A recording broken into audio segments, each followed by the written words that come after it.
రైతుకి వర్షాకాలంలో మొక్కజొన్న వేసుకునే అనుకూలమైన సమయం మే 25 నుండి జూన్ 15 వరకు.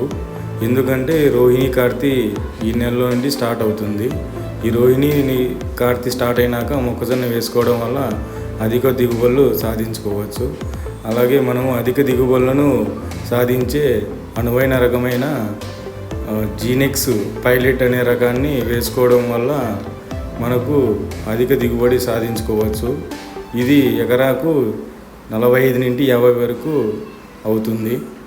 ఇది దీని వరుసలు చుట్టూ 18, నిలువుగా 40 పైన గింజలు ఉంటాయి. అలాగే ఇది తెగుళ్లను మరియు పురుగును తట్టుకునే అనువైన రకము. అలాగే ఈ రకాన్ని కోసిన తర్వాత పశువులకు ధాన్యంగా బాగా ఉపయోగపడుతుంది.